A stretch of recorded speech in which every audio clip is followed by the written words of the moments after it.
नमस्कार sir sir आपण सकाळी असली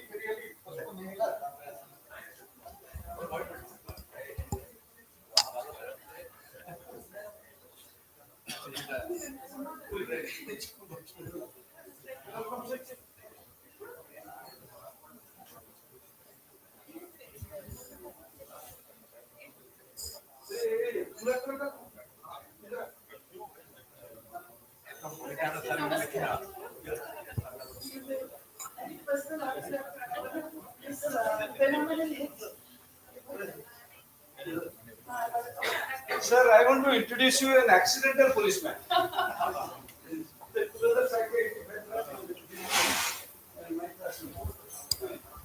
And I call him an accidental policeman because he is a site academy over the president of the site academy.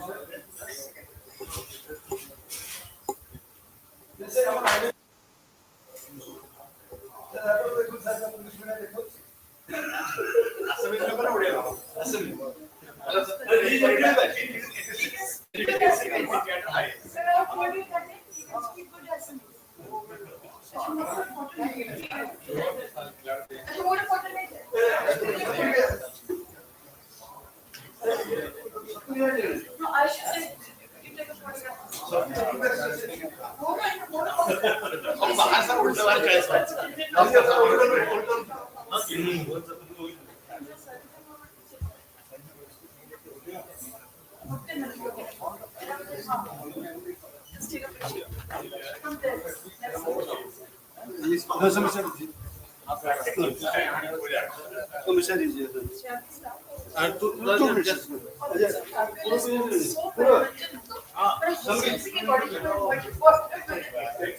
so that I am safe.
Ladies and gentlemen, it's a pleasure to host Sambit Tripathy in conversation with Prakash Mishra, a retired IPS officer, as they delve into the fascinating world of comedy in Khakee. This book, penned by Prakash Mishra himself, offers a unique glimpse into the humorous side of a policeman's life, showcasing the importance of humor and laughter in daily life. I would request Prakash sir and Sambit sir on stage.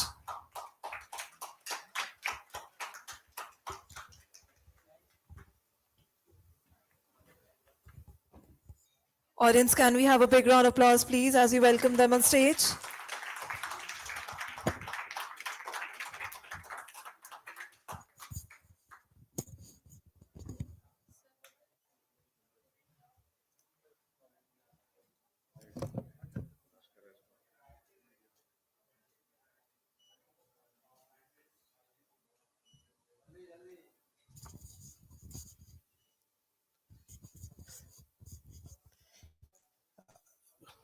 Good evening to all of you. Welcome to this session of Calling a Lit Fest, one of the concluding sessions. But I'm sure what Prakash has written and what we will discuss today will be of relevance as well as of interest to all of you. Uh, without, because we have got 30 minutes, I think, to wrap it up. That's what I was told. So, without wasting time, let us delve deep into what Sir has written. It is very rare, actually, if you see the genre of writing from various bureaucrats, especially people who have been in the police service. You'll find that whether it is Kiran Bedi or Prakash Singh, they have written about their achievements, their experiences during their service career. So, deviating from this genre, uh, uh, Prakash sir has written something very different. I would like to ask my first question would be that comedy and khaki, I think they are two different concepts.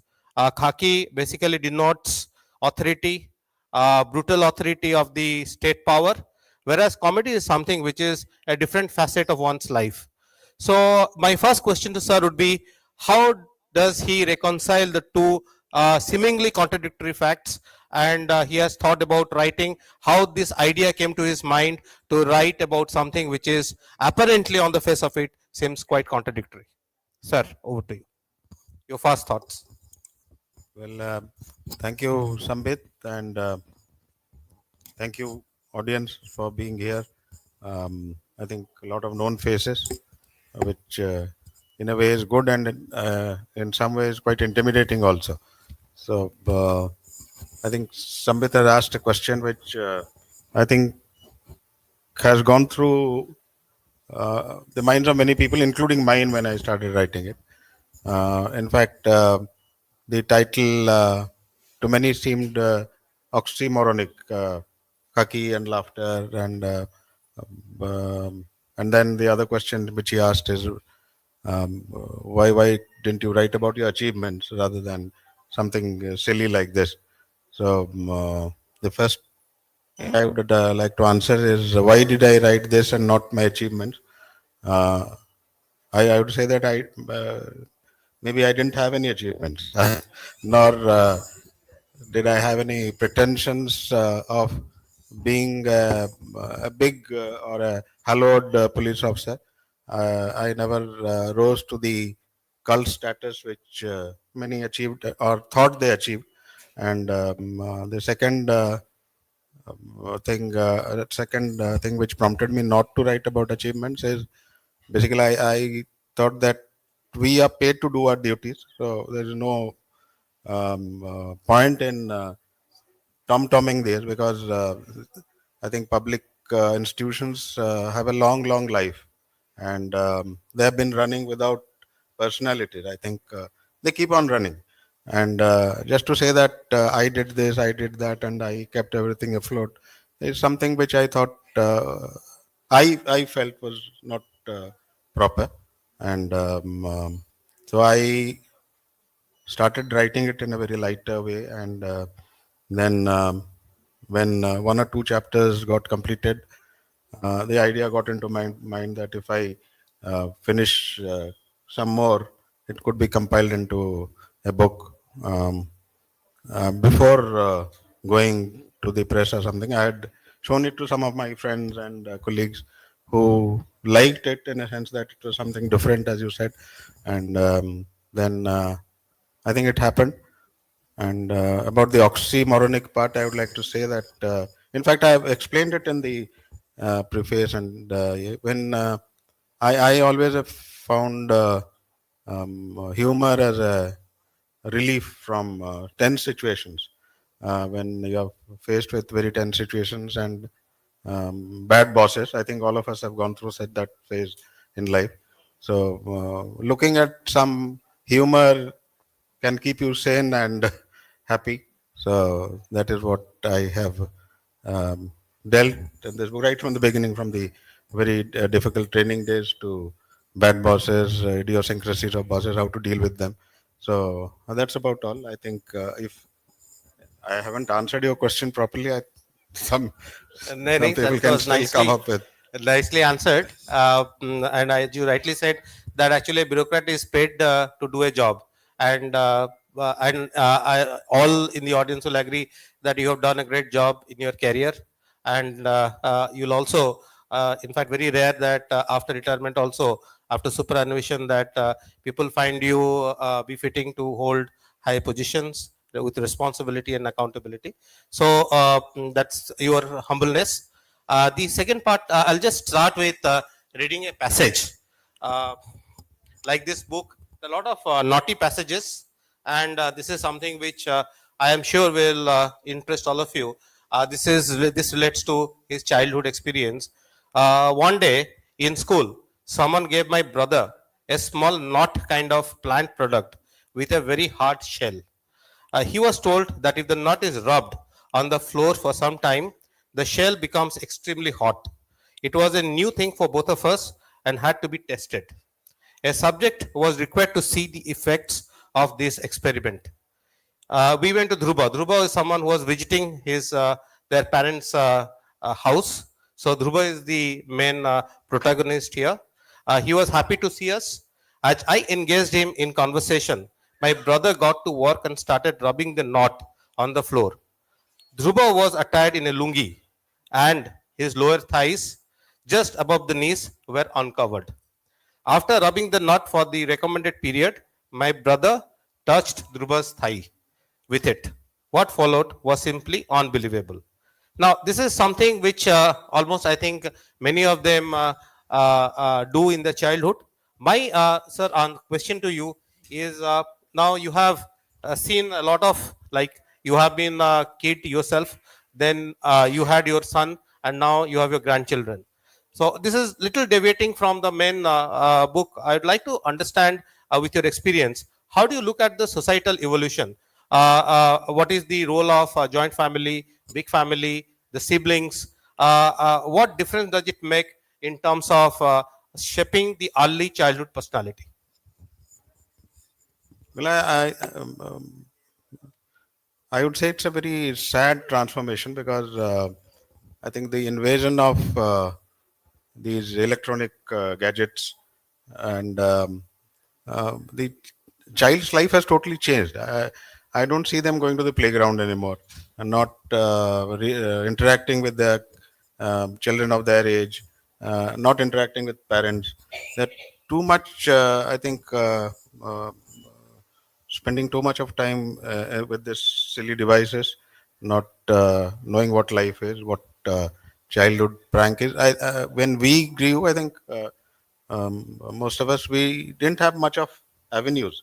There was no television. The only thing which was there was a transistor, which played some news or maybe some kind of classical songs which we weren't really interested in. And so we had our group of friends. So the best thing was to do such pranks, be happy, and I think that there is a child in every one of us which needs to be, I think, pampered at times. And I would say that school boy who has not played pranks with his classmates has lost a lot in life.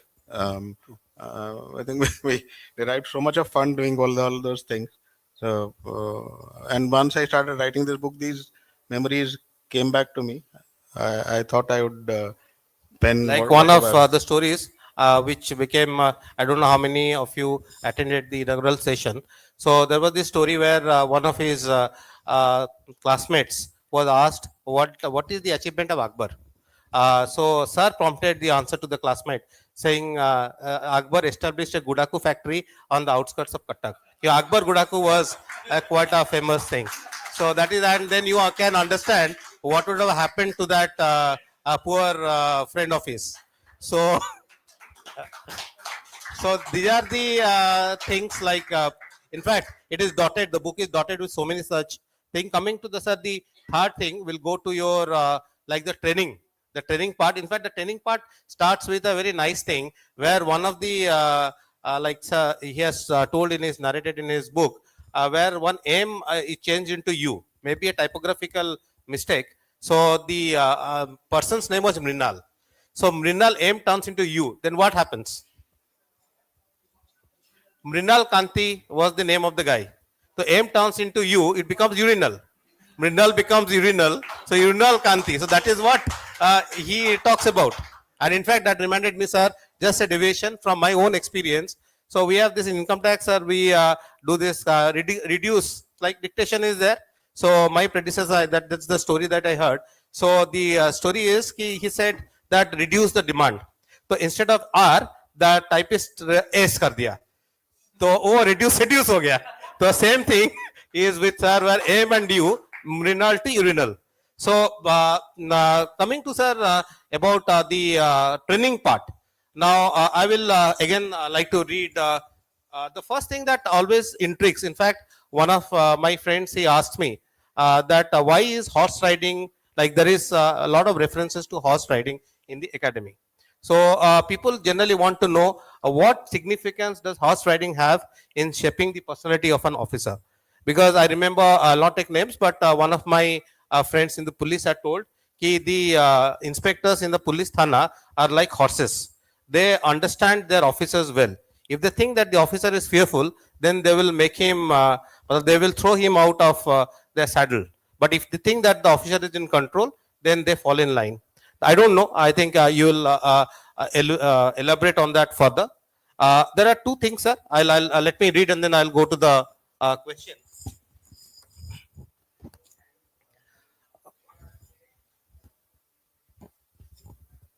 A new and complicated dimension. Now, this is when he went to the academy. A new and complicated dimension was added to this saga of horror, even before we had mounted a horse.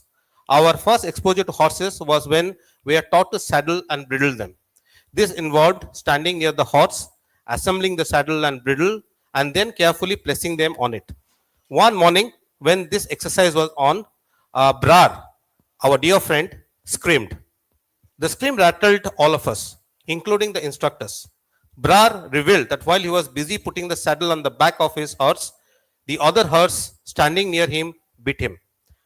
That, that horses can bite too raised our apprehensions to new levels. Now, this is just a small anecdote that, but there are a lot of such anecdotes which are sprinkled in the whole book. The second, in fact, it's a very interesting what sir calls the then like he had two roles. Now this is the role that I was when I was narrating about as a trainee when he joined the academy. Later on also he went on as a trainer. So he was deputed to the National Police Academy, and as sir narrated that in the life of a bureaucrat, the most important part is the boss. If you have a good boss, then your life is heaven. If you have a bad boss, then you know what happens thereafter. So that is the only thing that matters in life of a bureaucrat. So and he gives the name. I think he was like an ape-like structure. So I think sir gave the name orangutan. That's how you pronounce it. Orangutan. Orangutan. So the monkey. So the boss was a monkey. Maybe in his sense, I will elaborate why that name was given. But that's an interesting anecdote about him. And his name was Kulchan.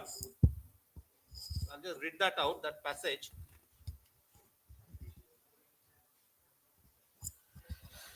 Full Chand stood out for his unique abilities. He was a police officer with virtually no experience of real policing. He had spent most of his days in non-police work after a stint with an intelligence agency. I had serious doubts about whether he had done anything useful in the agency also. For his initial days in the academy clearly indicated that the only expertise that he had developed was to write something and then go correcting it throughout the day. So, coming to the two questions, sir, which is even relevant today, is to what extent the training academy they are able to discharge the responsibilities that is entrusted to them, because in the civil services people come from diverse backgrounds, from diverse socioeconomic contexts. So, from your experience, both as a trainee and as a trainer, how do you look at the training academy? And secondly, uh, to what extent you think that things should change, including, as I referred to you earlier, horse riding, the relevance of horse riding, and maybe relevance of many other practices which a training academy does, thoughtfully or without thoughts. Your thoughts on those? Sambit is making me feel like interviewing, appearing in the civil service interview. I think he's prepared so many questions. And to answer his question about training, I think, Sambit, it's a serious subject. I think we'll be straying away from the main subject of humor. But in any case, since you have asked this question, and Horse, sir, horse. no, there are a lot of. I would come to that training part. That this is something which I think I had given a lot of thought when I was in the academy.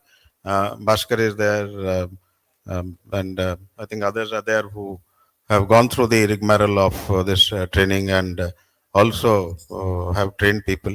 So I would only say that if we compare ourselves with the animals, I think what is the best stage to train an animal, a dog or something? I think just below 1 year or something. After that, if you try to train, you would get a good bite. Nothing beyond that. They are quite hardened by then. So similarly in the civil service, we get people who already are. And during our time, it was average age was maybe 23, 24. Now it has risen to around 30. The time is not far where there's a lot of clamor that the age should be raised. It could go up to 40. So, how do you train a person who is 30 years old? He already has set ideas about what he has to do. What so you can basically not do much tinkering with his mental makeup of or his ethical frame of mind, that how he is going to behave with others, how he is going to the level of honesty, integrity, the level of value system. They have already been built into him. So you really can't tinker with that. Only thing which you can impart is some skills. Like you can ask him to do a parade, ride a horse, learn law or something. Beyond that, I don't think there is much that can be done. So I would say that the real training would start at home for a child or in the primary school, which we have badly neglected. We don't give any ethical inputs in primary schools. We might be teaching them about something else, but nothing about ethics, nothing about values, nothing about which I think other countries they have it as a part of the curriculum. So that is the sad part which I had realized.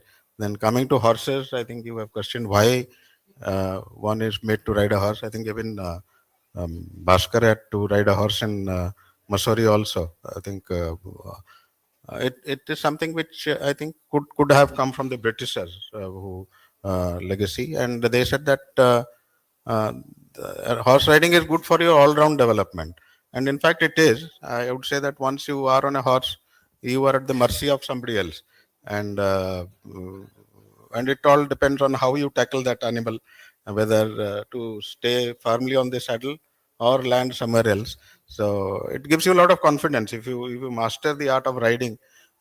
In fact, the horse knows what kind of a rider you are. I think that's the first thing that the ustad tells you, that the horse should know what kind of from the grip which you put on his back.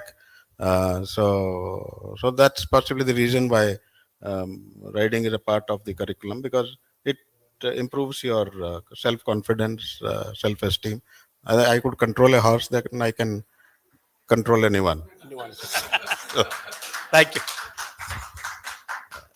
The next question, sir, will be like sir has made a lot of references. Ajay said that the boss becomes a very important person in one's life. So he also has this lot of mentorship, like you have done mentorship, but sir has not told about because of the humor part. So I leave it to sir to tell about his experiences. Like he had one additional SP in Katak. Then when he went to Raurkela, again he had an issue with the person. So there are a lot of nice narratives. I would request all of you. I will refrain from reading it now, also because of paucity of time. But my thing would be that how do you tackle such unruly bosses? Did you actually at that point of time when you are confronted with such, I would say, bullying or kind of indifference or humiliation, insult, which generally happens? How does one young officer handle such situations? And in what way were you able to see the ordinariness of it or the humorous part of it? Well, I think all of us have had a fair share of idiosyncrasies of bosses. They come and go, but some could be very lucky in getting bosses who have been to their liking all through. But that's something which can be very rare. So I had my fair share of bosses who came up with all kind of things. But I would say that they weren't that bad that they would humiliate you or something like that. But there have been incidents which you may not have been to my liking, but that's part of the game. You have to go with it. You had mentioned about why this man was called orangutan Yes, in the yes, that academy. also. That So also part of the boss. that was because we had a very tragic incident when we were in the academy. A group of probationers went out and I think I got into a scuffle with some cigarette vendor after they had a few drinks outside, which was very unusual for people to go out and do that. So that created a lot of furor in the press, and then people came from Delhi to inquire why it happened and all. So this boss of ours initially uh, was quite. And he wasn't really into the day-to-day administration. So he said, "You shouldn't go to such places to drink. You should go to bars, this, that." So he was saying that. So once he got a mouthful from the list, he changed his year and became very serious. He said, "Now I'll take everything seriously. You are having a lot of fun in this academy. Your classrooms have ACs." So he took out the ACs and all, and so that the trainees suffer. And he didn't stop at that. He called one of the ex-director and was narrating this whole incident before him, that I have become a very strict man. I'm doing this. I have done this, that, to see that the probationers go through the hardships of a common man. So I've removed the ACs and all. This gentleman was listening to everything very patiently. Then he said that anyone in this age who can even think like this is like an orangutan. So, so he, and then I could see a striking similarity in his look and that of a orangutan, because his mouth fell like, and he looked exactly like a orangutan whose banana has been snatched from him. So that's why the name orangutan. Nice, sir. Thank you. Uh, uh, Sir, you have this was most talked after once the book was released. The title of the chapter was Uncanny Boss. So I just wanted to understand this terminology, uncanny. So as usual, you can Google now. So Google gives you a lot of answers, and I got very interesting. Sir, I got very interesting results. Feeling of discrete. Uh, the feeling of the uncanny means feeling of discrete. But I didn't know that Sigmund Freud, the famous psychologist, also has talked about this in 1919. The strangeness of the ordinary. So this boss, who was quite uncanny, and whom you have described a lot of anecdotes about his attitudes, behavior, personality traits. What made you describe him as an uncanny, as an individual or as a person? Well, I have given names to almost all the bosses, and most of the names which I've mentioned in this book are not the real names, except for a few who I had a feeling wouldn't come back to me and hit me. So, so, so the others have been changed.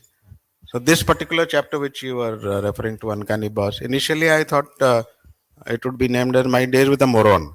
So then there was a lot of, I think we started discussing and people said that it will be too harsh and of course could have been quite befitting, but would be harsh. So I thought of changing it, and then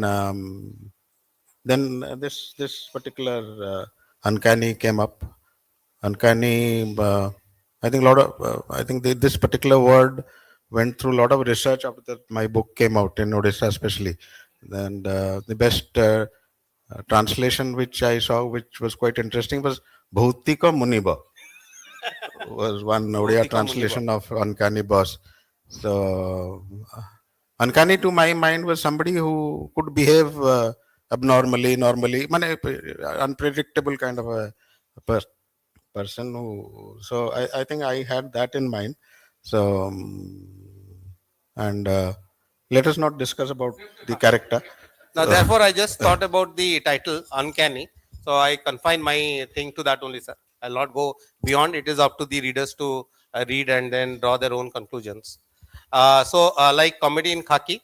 So, sir also has been in politics, and now he also is holding a lot of responsibilities. So, I'm sure that there would be comedy in post Khakee also. There would be a second edition where he finds also a lot of, and obviously, sir, you will have more such anecdotes in post-retired life as you have ventured into politics and also right now part of the larger bureaucracy. This is not connected, but since we are, I think we'll also throw there will be some questions from the audience. See, the last questions are from my side would be, how do you look at the next 4 years journey? Nothing to do with the book, but then as someone who is right now in the saddle, riding the horse of Odisha's destiny. So, how do you look at the ride going ahead? I think it's too gracious of you to say that I would be shaping the destiny of the state. I think that's too much for me. But in any case, You have a role to play. I have come to a place. I think Bhaskar knows, Subha knows, something which I had discussed with them also before taking up the job. And one thing I can tell you for sure, that I have lost my freedom. I'm now a caged man sitting in office, which had really given up long ago. So, but there are many things which have to be done. In fact, we talk about it quite often, and there are so many areas which can be looked into. Like I said, the thing which has been very badly neglected, which the other day we are discussing with Subha, is our primary education, which is in absolute shambles, I would say. And a lot that can be done for the rural areas, which there's a lot of, I would say, just talk, but nothing really happening in the field. And if we could even plug 1 or 2% of the leakage or do something, I think that would mean a lot. So I think that should be the endeavor of not only me, I think for everyone who loves the state. Yes, sir. True, sir. That is so. It's a exciting opportunity lying ahead. So a lot of hands. Who is the timekeeper here? Who is the timekeeper? We have time, no? So you can start.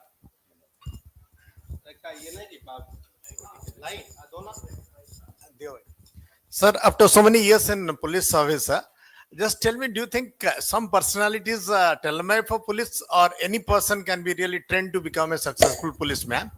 And the second one is, after you wrote this book, did anyone come back to you saying that you have been very unfair to me? Indirectly, you have named a few fellows. Did any of your colleagues about whom you have mentioned there? This is the second one. Thank you. Manoj, your first question was, can anyone become a police officer?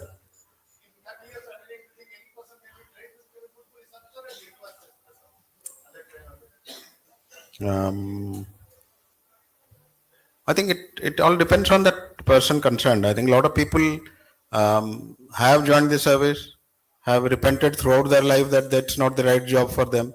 And but if someone takes a liking to the job, I think it's a job with ample opportunities and scope to work for the people in general. So most of the people adapt very well, but there is always chance of a few not adapting too well. Not only in the police, I think in all other service there have been people who don't like income tax, who don't like administration, they resign and go away. So you have that kind of people everywhere. But I would say that life in police has been quite interesting for me at least. I loved every part of it.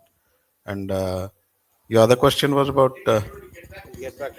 No, not directly, but indirectly. You heard that my effigy was burnt, which raised my morale quite high because I thought I was rising in the hierarchy of a public leader.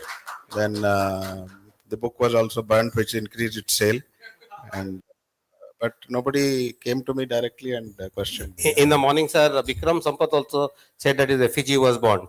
And the effigy burning is a good sign for a person.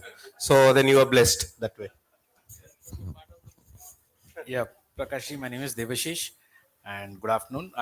Taking cue from the questions and your thoughts on doing something in education, especially elementary education and initial stage of education, and non-digitization, which you said the mobile, destroying the whole ecosystem per se.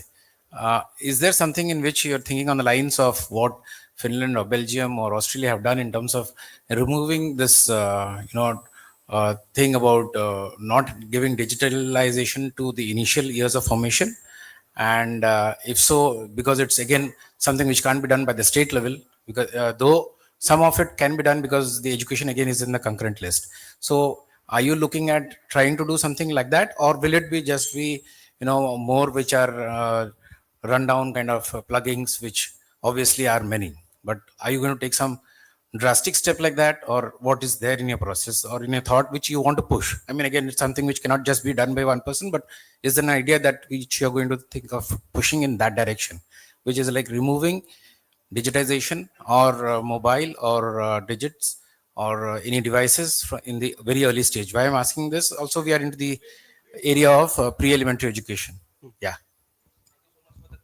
Yeah, I think I am too small a person to take decisions like that, like banning mobiles in schools or in the society in general. But yes, I think there are certain good things that we can learn from abroad, and it's not that people are not thinking in those lines. I haven't really heard anyone saying it in public, but if something good is happening somewhere else in the world, I think it's time that we review that, the pros and cons, and try to adapt good things.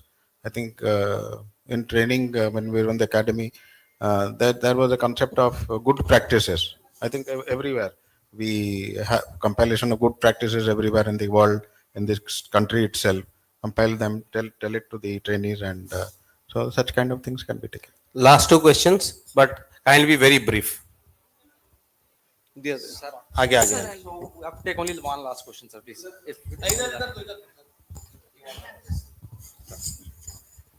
Sir, your book is in English, so the audience reach would be limited. Are you thinking of translating it into Odia? Because I think a lot of the people of the state would enjoy reading what you. Yeah, it's being done, Subha. I had assigned it to our publisher, who has got in touch with a translator, and also a publisher in Odisha who is taking it up. I haven't been able to follow it up that closely as I should have, but I hope it should be there soon, very soon. So, how important do you think is humor in civil services? I think if you find me here smiling, it's only because of humor. I think I've gone through. I think each one of us have gone through good phases in life, bad phases in life, and especially the bad phases in life can has the ability or the potential to push many people to such an extent that they never rise from that.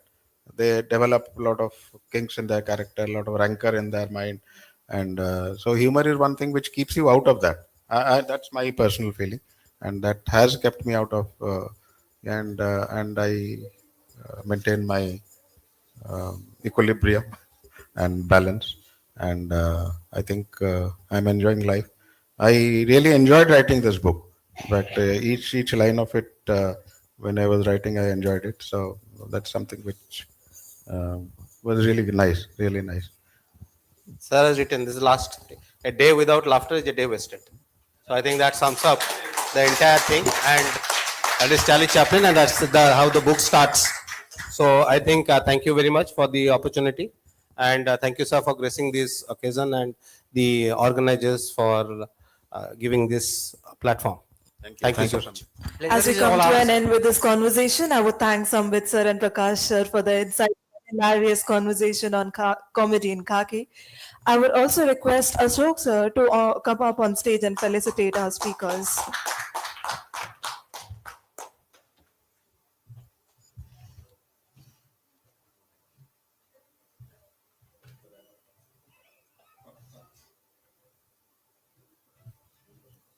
Audience, can we have a big round of applause, please?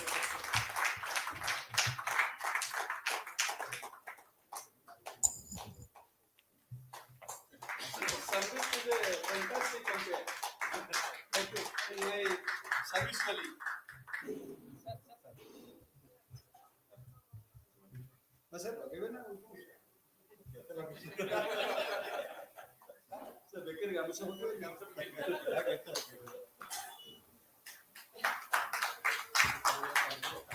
Just a second, sir. Please. Just a second, sir. Just a second, sir. Just a second. Thank you so much, sir. Sir,